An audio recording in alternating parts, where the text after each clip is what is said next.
guys, we are back with another video, trying to get a head start for this weekend. So trying to knock some stuff out, getting the hot side back on and all that stuff. But first things first is my steering column issue. I'm gonna try to, I don't know if I'm gonna make this a separate video or not, but I'm gonna try to basically get this to work properly. So I have the issue where this steering column, let me put some flash on, this steering column will pop out. It's not fully engaged.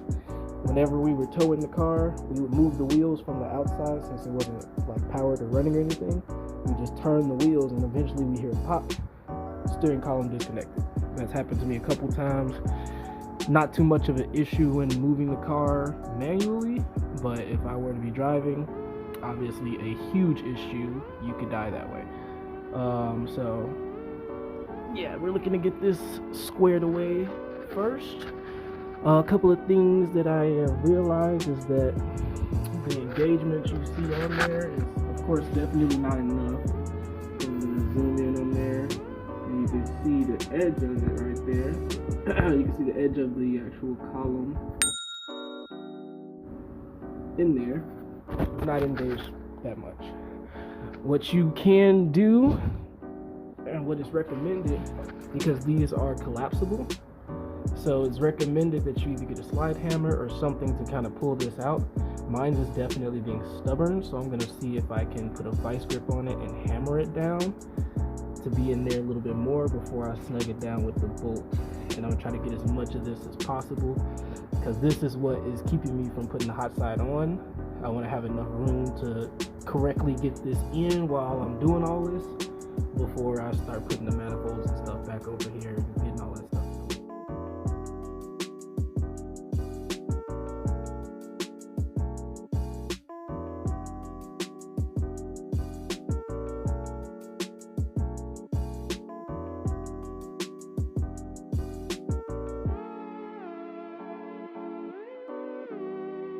Okay, so I tried my best to get it in a time lapse. Unfortunately, my camera did not get the top part where I was actually hammering this thing, as you guys would have seen though, but looks like we got it.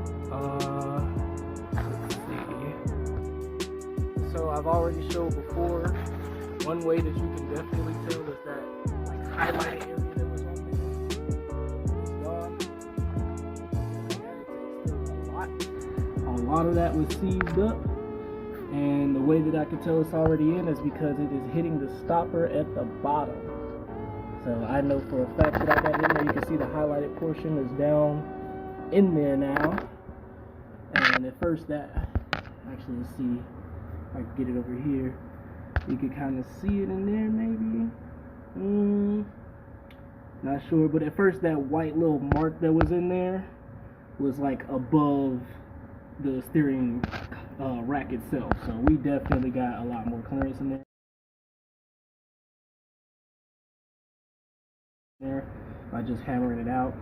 So I'm good with that. The second thing is, well, what about my steering wheel alignment?